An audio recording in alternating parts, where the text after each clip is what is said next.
but the image is glaring, sir. There is some distortion in the image, sir. My image. Yes, sir. Video quality.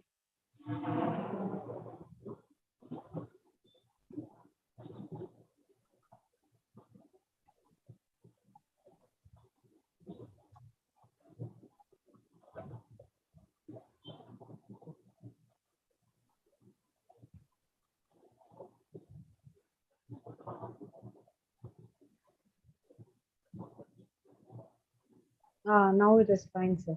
Okay. Yes, sir.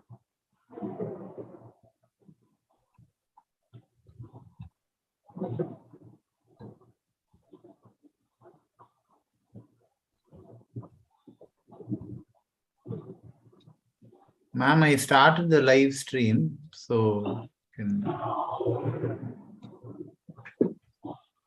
Yes, Walter.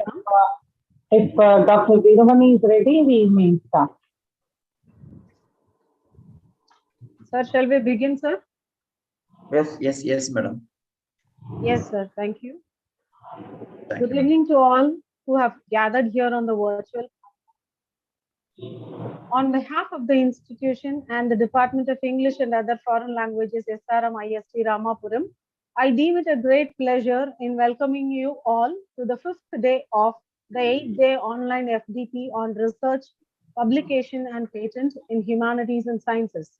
Today's topic focuses on ethics in research and plagiarism, another area which is much feared and contemplated. Due to unavoidable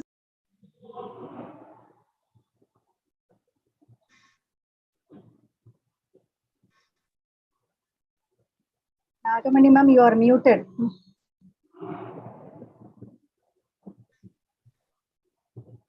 Nagamani ma'am.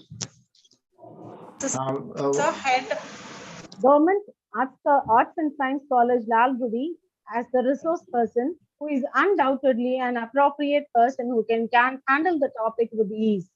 With prayers to the God Almighty and thanks to the unflinching support of the participants, I now request a respected head of the department to deliver the welcome address. Over to you, ma'am.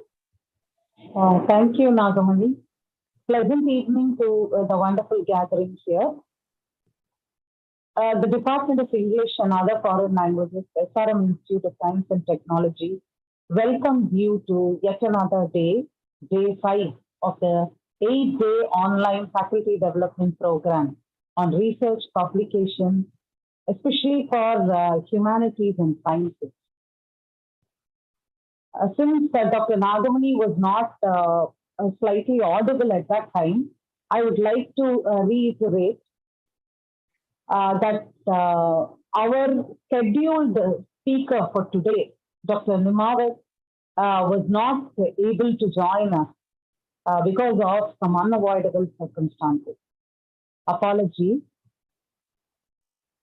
However, to fill his place fittingly, we have with us today a very energetic and a dynamic speaker, Dr. S. Veeramani, Assistant Professor and Head, Department of English, Government Arts and Science College, Lalgudi. Dr. Veeramani is very well known in the academic circle, a good friend of our institution. I would like to extend a very, very warm welcome to you, sir. Thank you so much for joining us today. The topic he is going to deliberate on is a topic which is very close to his heart, ethics in research and plagiarism. So I'm sure the participants are going to get a lot of information with regard to this, and they can also clarify their queries, if any, with regard to this particular topic. So with my thanks and hearty wishes and a very hearty welcome to Dr. S. Veeramani, I would also like to welcome the participants, my colleagues in the department and my co-conveners who are putting in a lot of effort to make this 8-day online FDP happen. So welcome all of you and thank you. Thank you, ma'am. Introducing someone of merit and value is a great honor and privilege. I now request my colleague and co-convener, Dr. Savita, to introduce the speaker of today's session to the virtual gathering. Thank you, ma'am. Good evening, everyone. It's a great pleasure for me to introduce our esteemed guest speaker, Dr. S. Veeramani, on the day 5 of our FDP.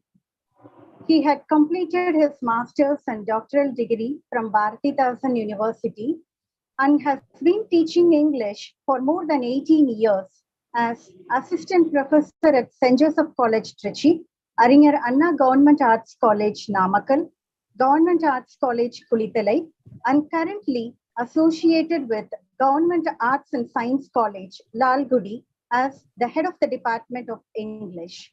Dr. Veeramani has published more than 30 papers in national and international journals and authored several books to his credit. He has received a number of awards for his quality teaching and also been a resource person and chaired sessions over 30 conferences. He is also a recognized research advisor, doctoral committee member, external examiner for research scholars, editor, reviewer, and member in professional bodies like International Association of Scientific Innovation and Research, USA, the Literary Herald, and a lot more. Dr. Veeramani is a proud recipient of Kanavanayagan Abdul Kalam Award, Sanga Tamilar Award, the Best Faculty Award, and the Best Paper Publication Award. We are all very pleased to have you, sir, amidst us today, and I welcome you to take over the forum. Over to you, sir. Thank you, madam. First of all, I have to thank Dr. Rama, head of the Department of Foreign Languages and English Studies, and Dr. Savita, Associate Professor of English, and Dr. Walter, Assistant Professor of French, and other faculty members of the department, and my dear fellow colleagues, and my dear friends. My friends might have attended this, so that this is a wonderful opportunity. Again, I have from the institution, especially from the department. So I have to thank for this opportunity. And then I would like to share my views and the concepts and the ideas about the research ethics and the plagiarism and how to avoid that plagiarism. I would like to share my screen.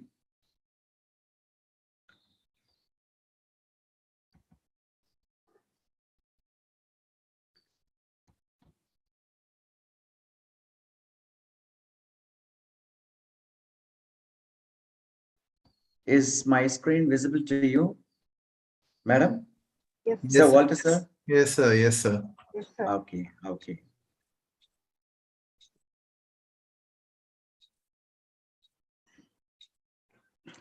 Is this very small or yeah, is it visible? Ah, it's visible, sir. It's visible. Yeah. Actually, the plagiarism nowadays, it is kind of what should I say? A disease, a kind of disease today. It's what should I say? In order to complete their PhD or papers, research papers, and research articles, consciously or unconsciously, they use the other persons, the other writers, other researchers' concepts and ideas. Most of the time, the researchers have used their unconscious mind to involve in the plagiarism. Actually, this is a linguistic phenomenon. Plagiarism is a linguistic phenomenon in the sense it is for the literature, especially literature and other researchers, those who are doing their research in the art forum. Because linguistic phenomenon, which means the language involves in the plagiarism. The language code is involved. The linguistic sign is involved in the plagiarism. So that is why we call that plagiarism.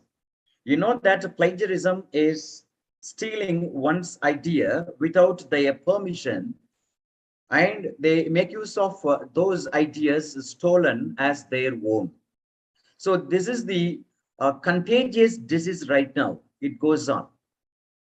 That's why I tell you that it is a psychological, and it is especially the unconscious mind can take the other person's views and ideas, and then they can put on their own in their research article, research forum, or else in their thesis, or even in the book writing.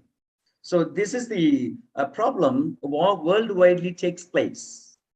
And actually, this word is derived from the Latin word that is kidnap or plunder. You just understand kidnapping. Kidnapping is an offense. If somebody kidnaps a person, it is an offense, and I mean he needs to be punished. So like that, here also there are two kinds of labors in our educational process. In the educational field, we have two kinds of labor. The number one is the intellectual labor. Number two is physical labor.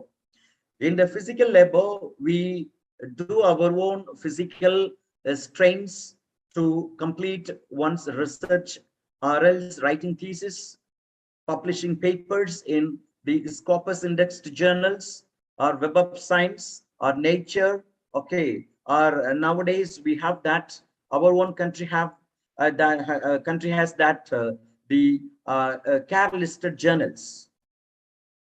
Okay, so we are going to publish our own ideas. But what I tell you, we need to have our own idea. Even if you want to, what should I say, give the reference from someone else's idea, someone else books, or someone else journal or paper, we need to acknowledge the ideas properly. So physical labor is the strain that and the pain you have to complete your research. Then the intellectual labor, that means you have your own critical thought, critical mind. Okay, and then your idea may be conceived as a new idea, new concept to the world of literature, or else to the external world. So that's the intellectual labor. So the intellectual labor should not be stolen by others. Say, for example, I tell you one thing, even if you set a question paper for a semester examination, or even for a class test, that is your intellectual labor along with the physical labor. You involve in the both the labors. If you complete the process of taking question paper, that question paper must be registered in the register office, because it involves the intellectual labor as well as your physical labor. That's why nobody should steal your idea, because you are spending much more time to take the question paper, to set the question paper. Simply, you need not to set the question paper. To set the question paper, you are going to make use of the, what should I say, Bloom's taxonomy. Well, under the Bloom's taxonomy, in the 6 knowledge levels, you are going to make use of your knowledge, which is very, very apt to set the question paper. Either knowledge 1 or knowledge 2 or knowledge 4 or 5, 6, like that, because you are using your intellectual labor. So at the any cost, your intellectual labor should not be stolen by others. That's why most of the, all over the world, across the globe, it is a contagious disease. stealing one's idea and they make use of their own. So I tell you that it is a kind of a kidnapping one's child, the brain child. I use that word. It is not that simply child, it is a brain child of somebody else. That's why kidnapping is a word used in referring what is plagiarism, first of all. It is a parallel to stealing a person's children. That's why we use that word here, offspring. Okay. And it is another person's ideas. Say, for example, you may have your own idea at this point of time in our country. The same idea might have been conceived by some other person in some other country. So who has the top priority and who is going to own that idea, the concept? The first person who registers like Copyright Act, IPR Act, Intellectual Property Right Act, he or she claims the first man, okay, first person who conceived the idea. That's why I tell you, I mean, some of the ELT people, ELT researchers, they are not giving their own idea and they are not getting the, register in the IPR Act. Only then we depend on the foreign countries to learn ELTs. Okay, ELT theories, ELT concepts, methods, and so on. But we people have to conceive the idea and then we have to register in the proper act. That's why you can claim that you have the, because we belong to the, what today is a colonized country.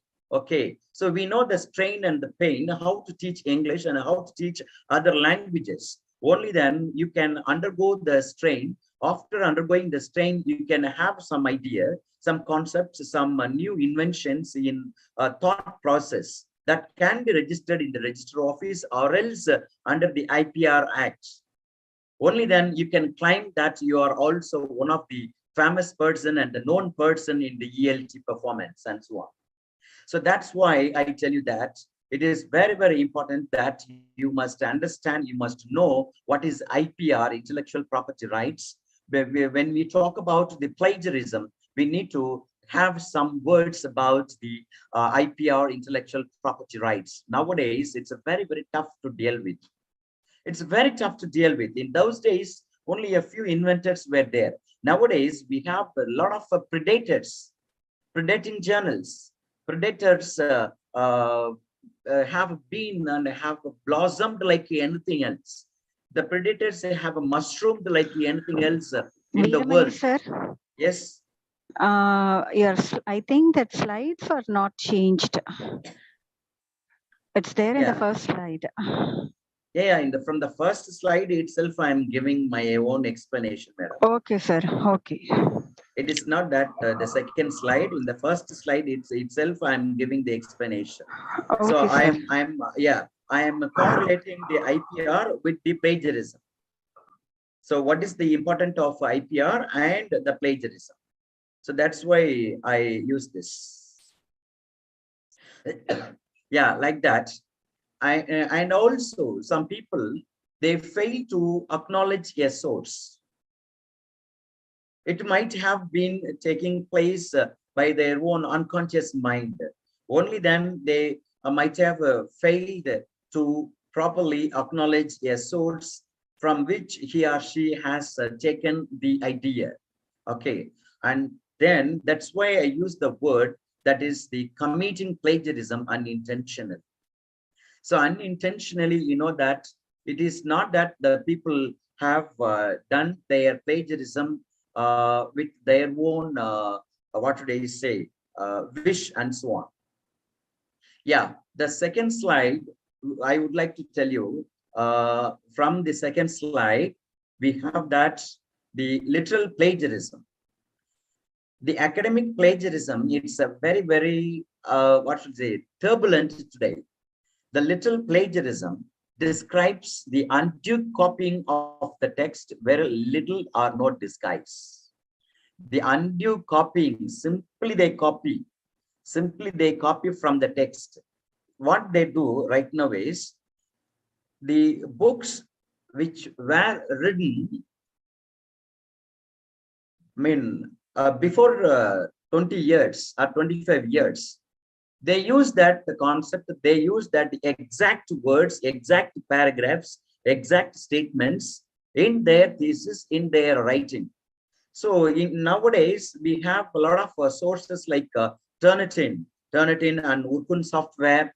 And then there are several softwares are available to detect the plagiarism.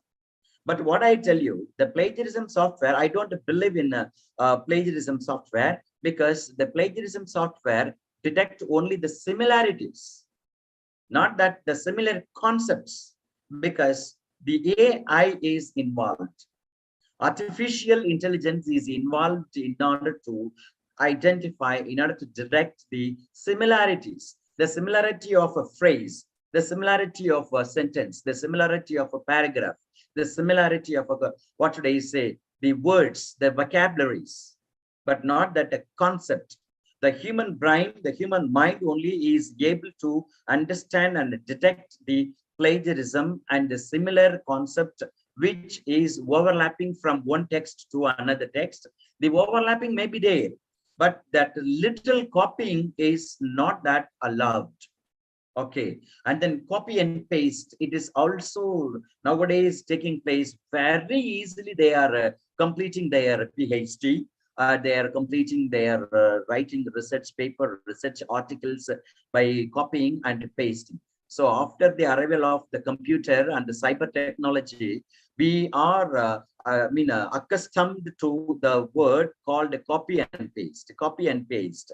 Okay, and then shake and paste, you find that copying and merging of text and the segments with a slight adjustment to form a coherent text.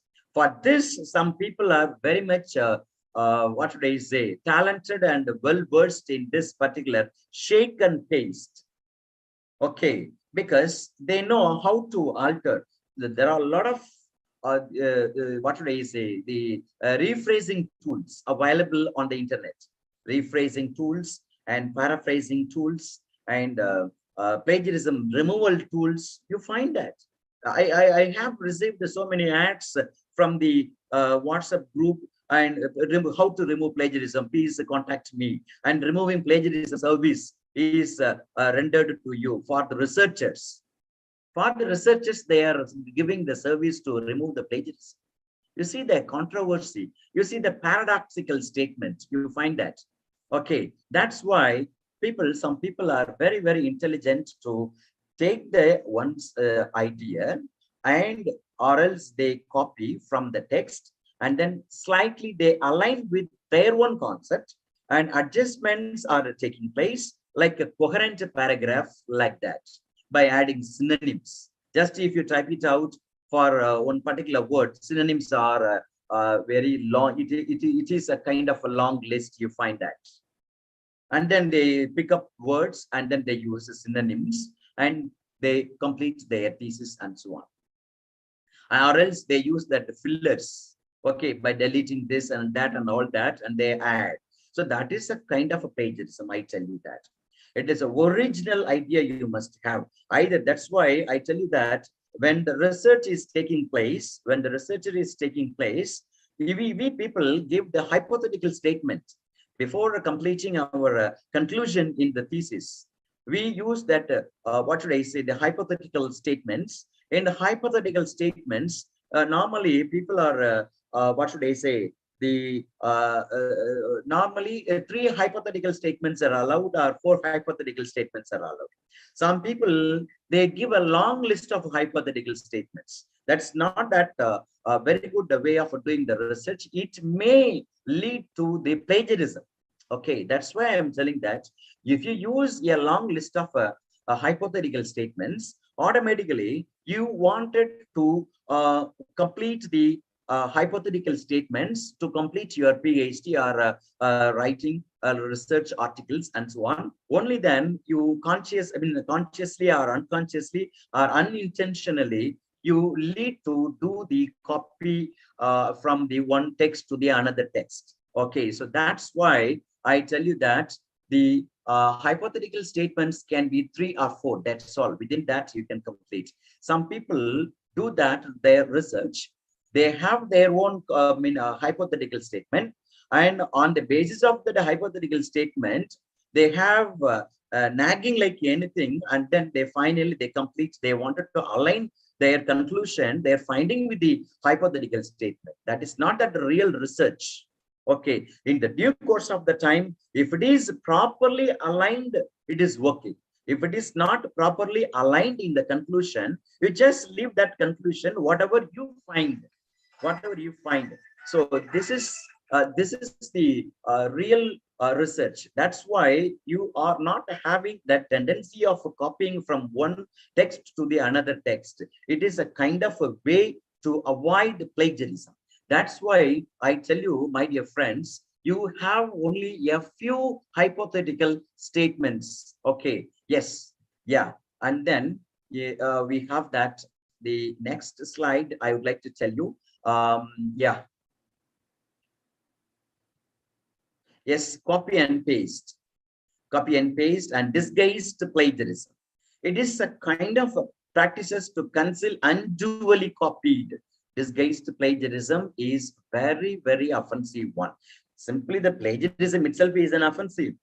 Okay, but the disguised plagiarism, you find that the word disguised plagiarism practices to conceal unduly copied text.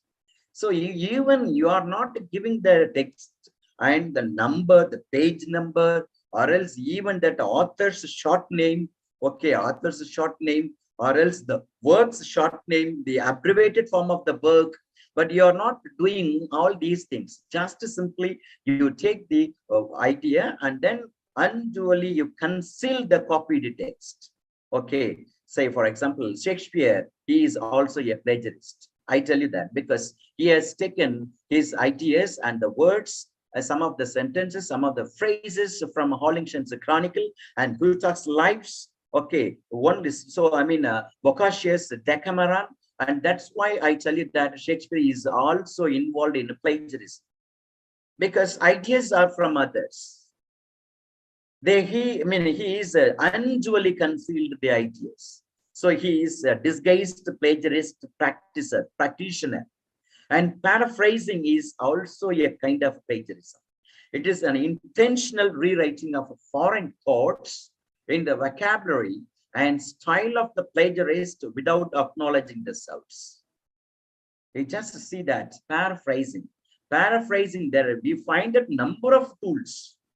If you Google out, you will have a list of paraphrasing tools. Okay, and you just copy and paste, and automatically it will change. Adverb becomes adjective, adjective becomes adverb, and noun becomes object, and object becomes noun. It's a kind of a changing is taking place. And then you find that it is a new one. Nobody can find out. But yes, nobody can find out. If you use that paraphrasing and paraphrased essay or vocabulary, essay or paragraph, and if you put that in the Turnitin software or else in the Urkund software, definitely it will not detect that it is the plagiarized statement or plagiarized idea, plagiarized work. It will not detect because it is a machine. That machine will look out only the similarities. Only the similarities, not the concept. That's why earlier I told you that plagiarism tools, I don't believe in the plagiarism tools. The plagiarism tools will take you the sentences and the, what should I say, the similarities of vocabularies, similarities of words, similarities of sentences, or the structure of a sentence. If you rephrase, the structure is changed. If you rephrase, the, what should I say, the Mr. Kiran Mai raised a hand. Yeah, after completing my presentation, you can ask many questions. So I like answering the questions from the audience, from the, what should I say, the participants. So I will answer to your question later after my completing my business today. Yes. So here, the plagiarism is a paraphrasing is a kind of plagiarism, and the technical disguise, the techniques that exploits, okay, the weakness of the words, the sentences, and everything is changed, okay. And then, yeah, if you have any doubts, you please, you keep it in your mind, and after my completion, you can ask that. Yeah, it is a technical disguise. It is the exploit the weakness of current deduction approaches to make plagiarized content and non-machine detectable. Yeah, that's why I told you that the machine cannot detect the plagiarism. So plagiarism, to detect a plagiarism, human brain is needed at the 90%. At the 90%, human brain and human understanding and human reading is an essential and inevitable one today's world. If you put in the machine, it will not detect the plagiarism. It will say that the similarities. Have you ever seen that plagiarism report? Yeah, in the plagiarism report, after the plagiarism is detected, at the end of the report of the plagiarism from the Turnitin software, you find that the similarity index only is there. Very carefully they used the word similarity index, not that plagiarized index, okay, not that plagiarized, or not that the stealing index, not that stealing one's ideas index, not like that. You please understand only the similarity index. Similarity index may be changed in the due course of the time by using that the paraphrasing tool, paraphrasing software. Nowadays we have that what should I say, Quillbot is also yet another software to remove the plagiarism. It will not remove the plagiarism, but it will alter the statements. And even in Grammarly software, if you use that Grammarly software, you find that the words are changed. Here, hither and thither, the words are changed. Even in the paraphrasing tools through the online, you find that the paragraph or the essay that are changed in the structural way only, not in the conceptual way. Okay, not in the conceptual way, but only in the structural way it is changed, so that the machine will tell us that there is no plagiarism. 0% similarity index. Even in, what should I say, Turnitin software. Self-plagiarism. Self-plagiarism, people believe that, sir, this is the article I have written, and it is published in the journal called is so and so, and then, sir, I wanted to what should I say? I wanted to use that concept, that exact paragraph, exact statement in my next article, in my another article which I'm going to write. That itself is called a plagiarism, because already you have published. That publisher or else the journal might have got the copyright, or they have got the ISSN number or else ISBN number. Okay, only then you must get the permission from the publisher. Okay, only then you are able to make use of that. Say, for example, even if you want to publish your thesis as a book, you need to get the concerned university and the registrar's permission. Okay, only then in the written form, you must have the permission letter, say so letter, and then only you are allowed to publish your own thesis as a book. You may think that, sir, this is my thesis. I have submitted. I have got my PhD. Okay, I have got my highly commended statement, sir. This is my own brainchild, sir. I am having every right to publish my thesis as a book. Yes, you have every right, but the way, the mean is legal. The way and mean will be legalized, because this in the certificate form, this topic or this research has not been published elsewhere in the diploma or in any other degrees. Like that, your guide will give you the certificate, and you are also acknowledging that. And some of the research officers have vouched that the idea so that you must get the permission from the concerned university to publish your thesis as a book. Otherwise, it becomes a plagiarism. That's why I'm telling that it's a self-plagiarism. Self-plagiarism is that the partial or complete reuse of one's own writings without such reuse being justified. So the reuse must be justified actually. Why we have used? So the entire book will not be published. I tell you that today. Yes. Yeah. The next slide I'm talking about is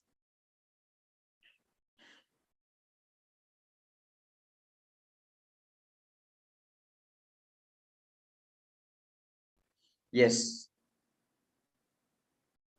cross-language plagiarism detection.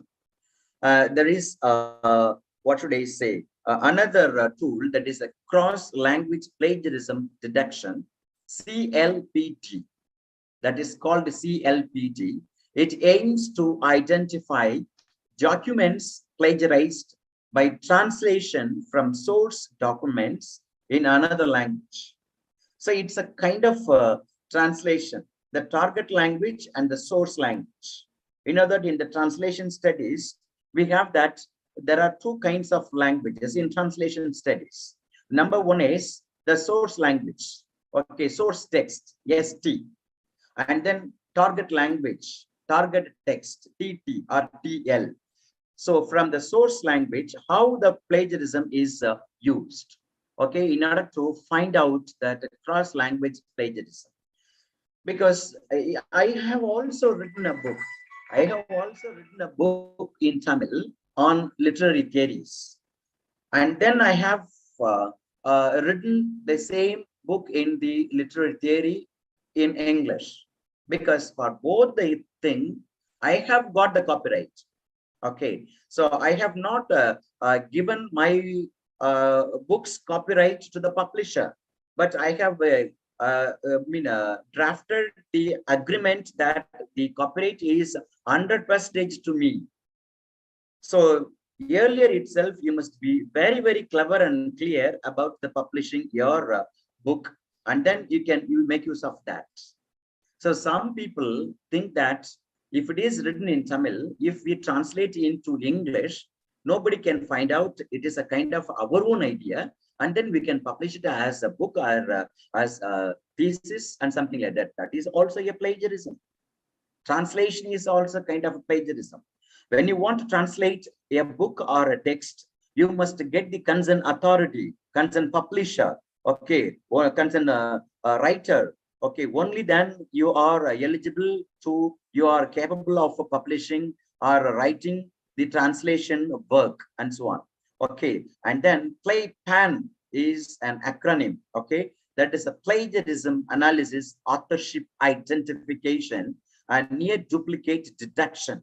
So plagiarism analysis and authorship identification. So it takes with the human brain. Only the human brain can understand the plagiarism analysis, not that the machine can do that. The machine can only give that a similarity induction. Okay, yes. And then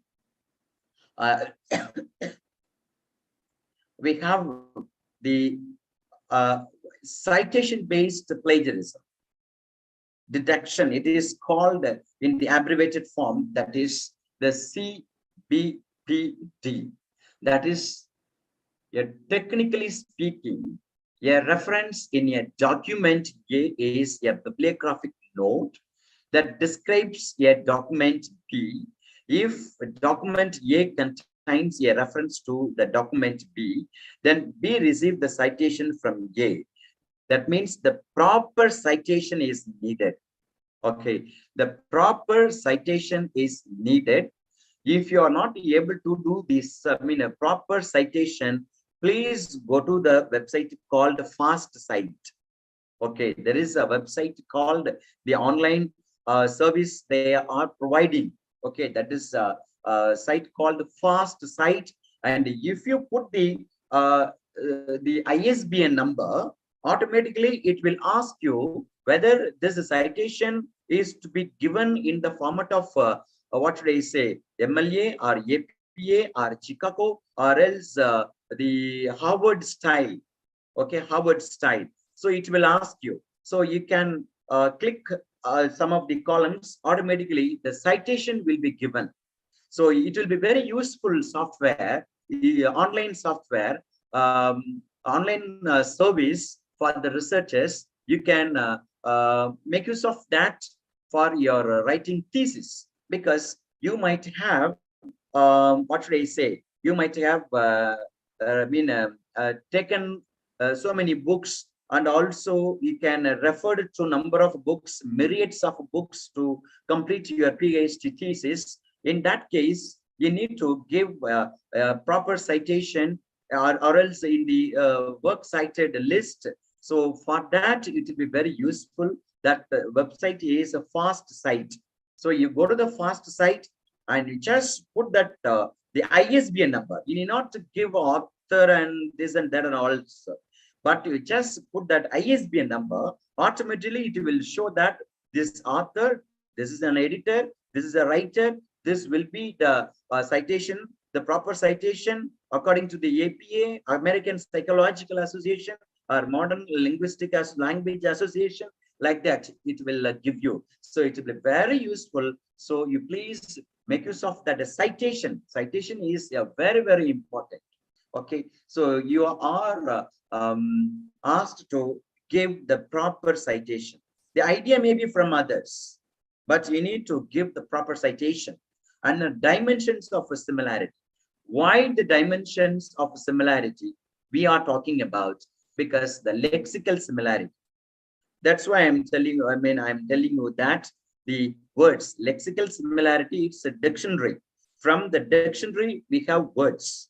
Okay, the words are there, our vocabularies are there. That's why vocabularies will match with the machine, and then it will tell you that this is the similarity, and this much of a similarity is there, and that much of a similarity is there. And then semantics. For the semantic, it's very difficult for a tool, for a machine to identify the similar, the semantic, because it deals with the, what is the concept, the conceptual thing. So the conceptual thing, we need a human brain to understand what is taking place. And the structural dimension of similarity. The structural dimension of a similarity, we have that, as I told you earlier, it is a sentence. It's a morphological idea. The morphological concept is there. Okay, like linguistic model. In the linguistic model, the structure, subject, verb, object. Sometimes verb becomes object, object becomes a subject, adverb becomes adverb, adverb becomes noun. Like that it goes. So it is a kind of a structural. The lexical similarity measures the degree to which a set of words in two documents are in documents. Okay, you find, I tell you, my dear friends, lexical similarity that are nothing but the words. How words are overlapped from one text to another, or else one source to another. There are a sea of source, myriads of source, umpteenth number of sources available on the internet. Lakhs and lakhs of sources are available on the internet. Okay, so it will overlap and it will match with the words, and then it will detect and it tell you that this is the taken from the source with the lesser than 1% or greater than 1% or lesser than 2 or greater than 2 or 20 or 50, like that it goes. So that these are all the dimensions of a similarity. So if you avoid that dimension of a similarity, automatically your what should I say, research will be your own original. Okay, lexical similarity. You just use your own words. That's why I tell you, in writing your thesis, whatever the department you may belong to, okay, whatever it may be, but you must be very, very rich in vocabulary of your own area, your own department in the sense, you may belong to the department of computer science. So you need to understand the concepts like artificial intelligence and IoT, Internet of Things, Internet of People, and critical Internet of Things. Okay, like that, you need to understand and what are the other technical related words and cyber crime, like that you need to understand. If you belong to the Department of Economics, you must understand wealth of nation and division of labor and laissez-faire and what should I say, dictionary of economics and the vocabulary of economics. All these things you must understand, and you must have a pack of vocabularies. Only then you are able to make use of the proper word in the proper structure in order to avoid the similarity. Okay, so this is the thing. And semantic in the sense, nothing can be done. In no way you can do anything else. But in the semantic, in a dimension, you must have your own idea, okay, your own concept. Only then you are able to replace the semantic similarity. Yes, the next slide that I would like to share. Yes, this, yeah, it's a similarity of two or more texts. It's the earth is round. Okay, I would like to give you one example for semantic similarity. The earth is round and the world is a globe, but both the structure is different. Both the words are different. Here you find the earth. In the second sentence, you find the world. Okay, and then you find that the globe, and then you have that round. So literally, if you see that these two sentences are different, but when you think, when you use your brain, the semantic index is there, and then you are able to understand this is the plagiarized, this is the similarity, this is the semantic similarity is there, so that it is not a lexical similar. That's why I mean, this is the process which will take place in the paraphrasing tool. Okay, that's why I'm telling that you need not to use the paraphrasing tool. You yourself write the sentence properly, and then you can make use of that the grammatical checkup and so on. Yes.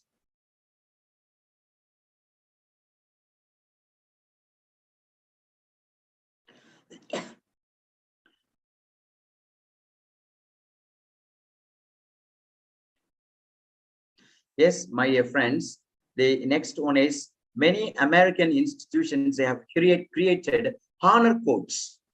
It's very important. In today, we people must create the honor codes. In every institution must have the honor code process or honor code, what should I say, organization in every institution. That means honor code, which means I am not copying from any other text for my research. Even if I copy from the other text, I will give the citation. I will give the proper citation.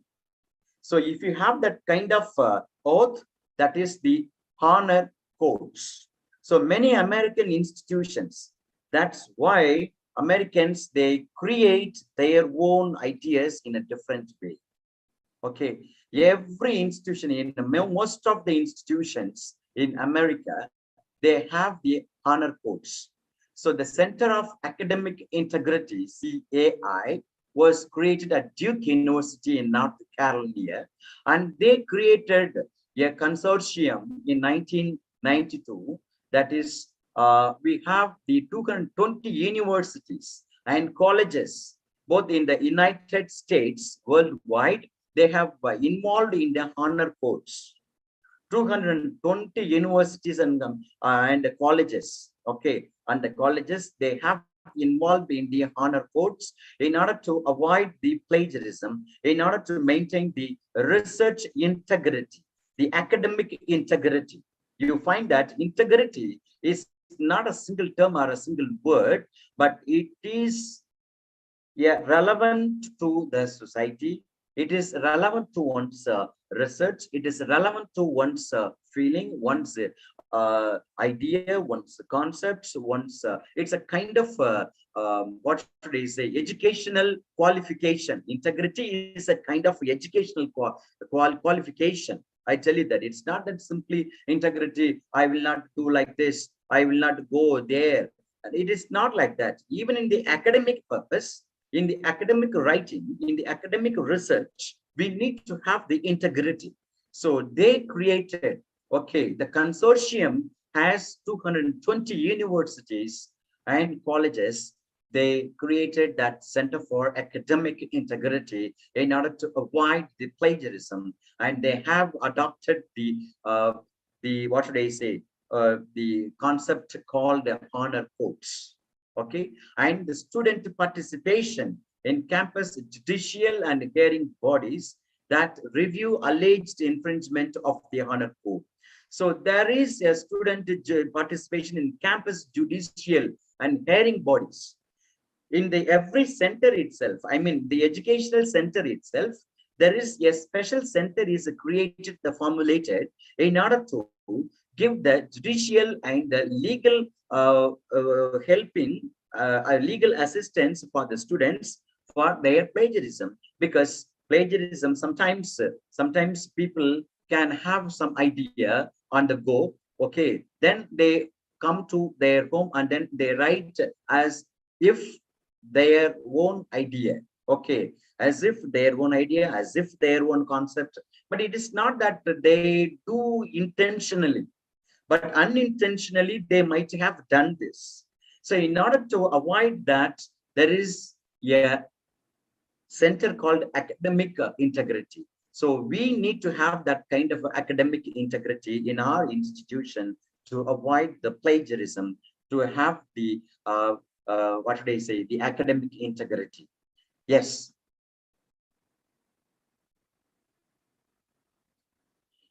The another thing is, we have the 6 knowledge related reasons for referencing. 6 knowledge related reasons, I tell you that, for referencing. It facilitates the tracing of the origin of ideas. Facilitation is taking place from one researcher to another researcher. There is a research gap, no? We are talking about the research gap. So in order to fulfill that research gap, we need to have the reference. Okay, we need to have the reference. That reference may lead from one text to the another text. Okay, it is a facilitation, like a teacher. Nowadays, the UGC says that every teacher is a facilitator. Okay, every teacher is a facilitator. We are not going to teach, but we are going to facilitate the knowledge and the concept and the idea which are given in the text to the stakeholders. The stakeholders are the students. Okay, in order to facilitate the tracing of the origin of ideas, we need to have the reference. The referencing is taking place, and then it helps you to build a web of ideas. Web of ideas. For the process of web of ideas, for the process of what should I say, a variety of ideas, we need to have the reference, and then it will support your own voice in academic writing. You have your own idea, so in order to support your idea, you need to have some referencing, okay, some references in the academic writing, so that you use the reference. So it is a kind of it is to support your own voice in the academic writing, so that we have the referencing process. And then it is to validate the arguments. Validate the arguments, we have the reference. See, in the reference only we find the plagiarism. Okay, so in the reference, if you give the citation properly, it will not come under the plagiarism. Definitely it will not come under the plagiarism, because already you have given the reference number, the book number, and the page number, the author's name, and so on. Everything is given. That means it is not your own idea. It is the idea of somebody else. But I would like to take the idea in order to support my own idea. From your own idea, you have to fly over to some other new idea. Okay, all the time you need not to support. I mean, you need not to get the idea from others. Before your conclusion, you need not to get the idea from somebody else. In the conclusion, you need not to have any reference. People are doing the mistake. Still, some people are doing the mistakes in the conclusion. If you say that, if you give the reference, again, it is somebody else's conclusion, somebody else's reference. Where is your contribution in the conclusion? In your research, in the due course of the research, what is your role? So that in the conclusion, there is no need of giving the referencing. That's why validating the arguments, and it helps to spread knowledge. In order to spread the knowledge, we have the, what should I say, the referencing. In the referencing only, we find the plagiarism. Again and again, I tell you that in the reference, you must be very clear. We must be very conscious about the references which you are going to make use of in your research. Okay. And then acknowledges the work of others. Yeah, it is well known. It's a well known. In order to acknowledge a person's research and so on, so we are going to do the referencing and so on. So these are all the points that I would like to give the plagiarism and how to avoid that. So for want of time, I would like to complete today's session with 1% of my presentation. Only 1% of my presentation. So it is a very vast area to deal with.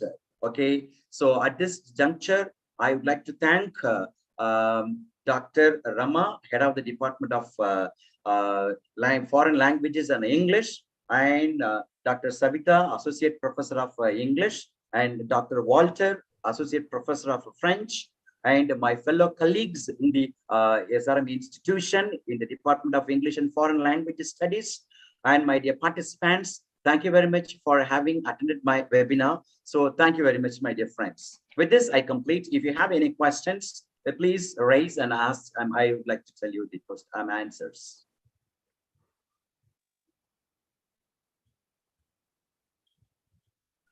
Thank you, sir. Thank you, madam. Participants, if you have any questions, you can post it in the chat box. It will be asked to the resource person. Sir, in YouTube, there is a question. Yes. How can we avoid lexical similarity in an effective way? In an effective way, we can, we have to reduce the first of all references. There are a number of references we give. So if you reduce the references, automatically your thesis becomes original. Your original idea is taking place. And then you need to change the words first of all. Okay. When you use your own word that comes from your heart and brain, automatically it becomes your own original. So avoid references, avoid other person's ideas, supportive document. Okay. So if you do all these things, automatically you can avoid that plagiarism. Thank you, sir. I think that is a very pretty different answer, I believe. No one could have given such an answer that you should limit your referencing.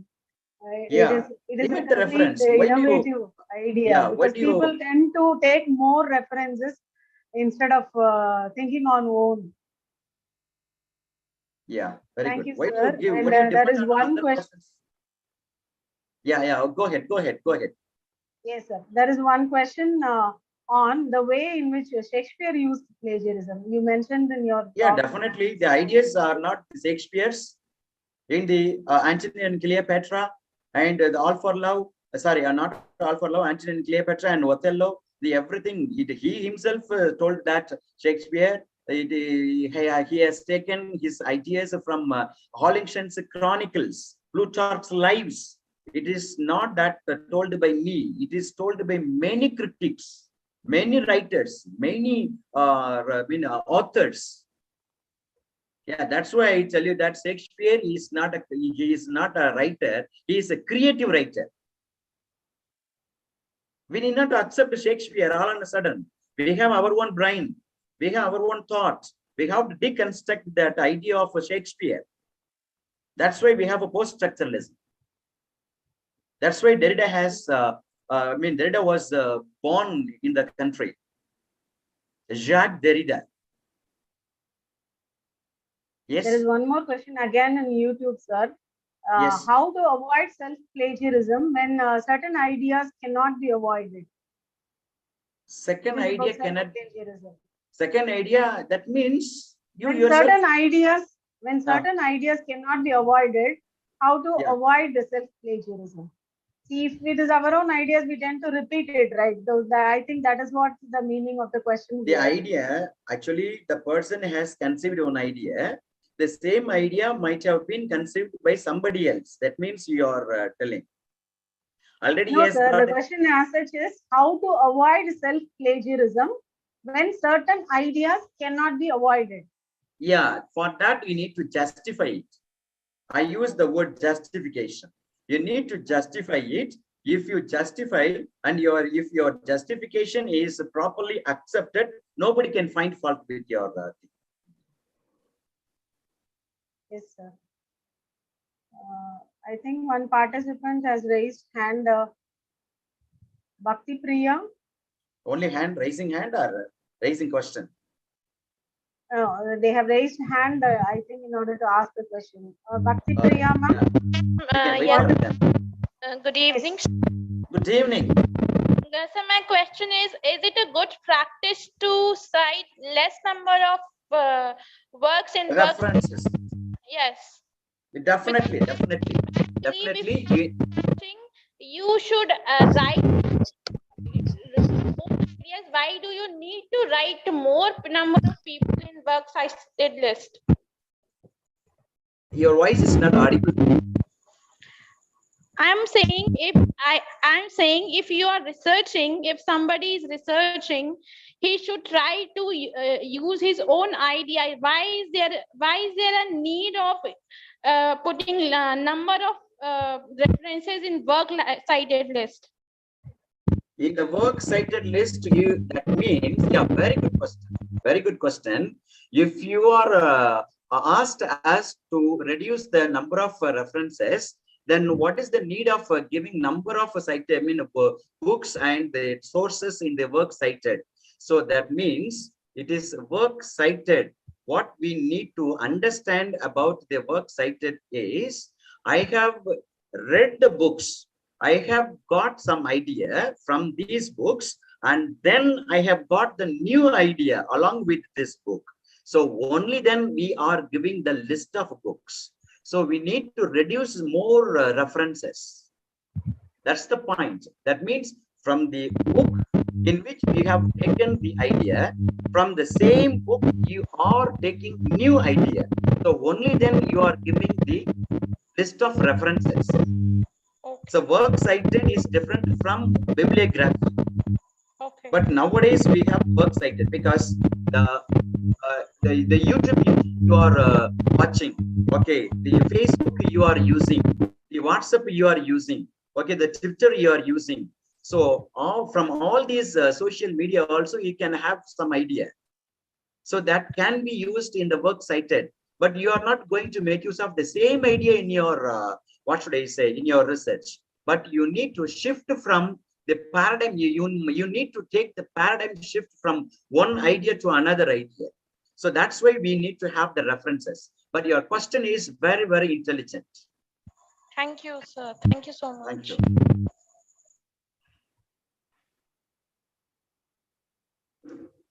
Disseminate concept of a plagiarism in detecting structure and sign and literary text.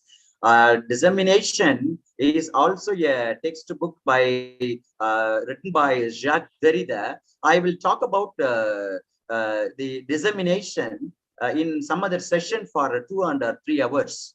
We need to much more time to discuss on dissemination. Thank you, sir. Yeah, thank you. Thank you so much, sir, for Thank you, furnishing madam. us such valuable inputs on a much challenging area. Yeah, I can think question be before we plagiarized? One more question. Someone is- It will affect me, and I am very interested in this question. That is, Asia Tasnim asks a question. Can questions be plagiarized? Be plagiarized. Sure, definitely. Write a short note on Shakespeare's sonnet. If somebody writes in a question paper, write a short note on Shakespeare's sonnet. And if you set the question paper by writing the same, write a short note on Shakespeare's sonnet, it is plagiarized. Yes, yes, you can go ahead.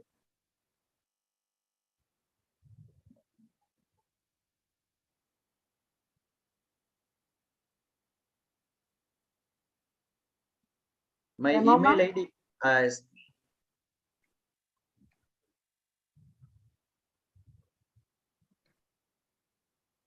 They're asking for your mail ID, sir. yeah, I have given veeramanitheri@gmail.com. I am very much interested in literary theories. That's why I have added theory along with my name.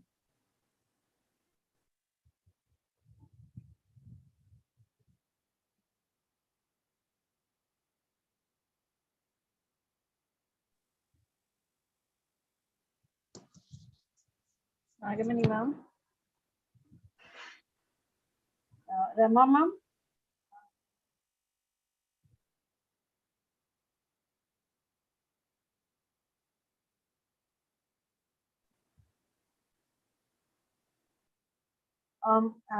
Walter, we have to unmute Rama ma'am, I think.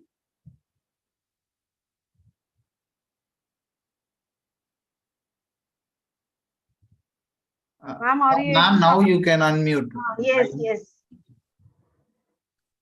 I request our head of the department to give a few words about today's deliberation. Ma'am? Yes, thank you, Nagamani. Yes, Sir. ma'am. I was waiting. I was just waiting to get Yes. unmuted. Okay. Okay. Thank you, Dr. Veeramani. I think so many facets of plagiarism you have put forward, and I think you have a lot more to say with regard to the subject.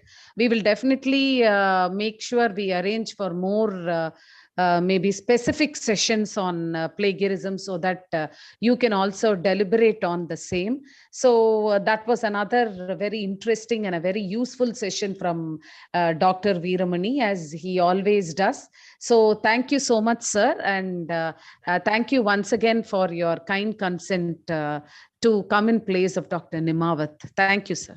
Thank you, madam. Thank you.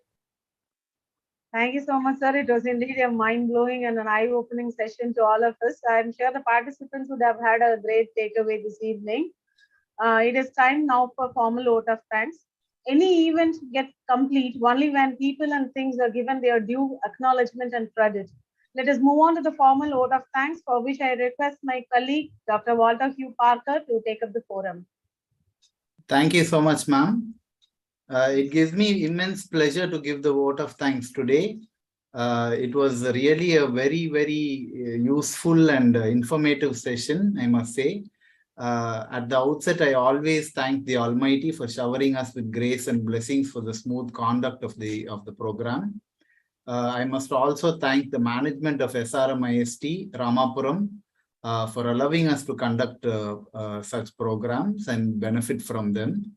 I also take this opportunity to thank the resource person of the day, Dr. S. Veeramani, a good friend of ours, for his extremely insightful lecture and presentation.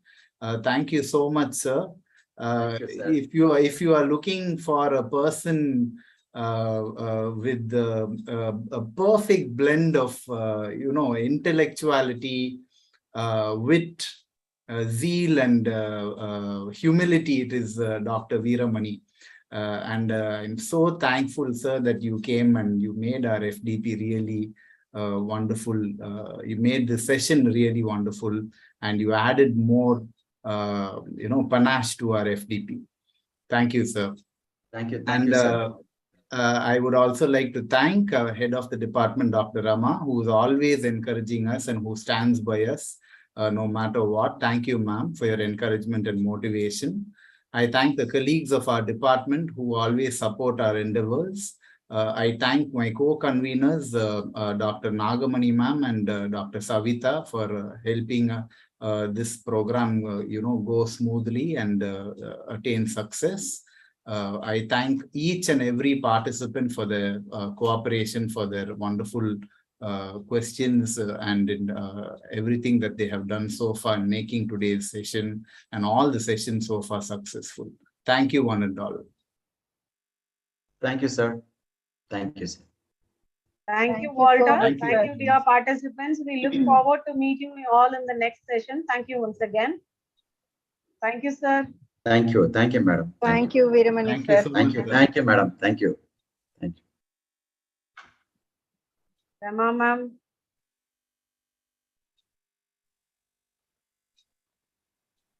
Veeramani sir, thank you so much, sir. Sir, has he left? Yes. Yes, Okay. ma'am. Okay. Thank you, ma'am. Yeah. Okay. Yes. Bye, Dr. Savita. Bye, bye. Bye. We meet Walter. Thank Ma'am, I you. think we can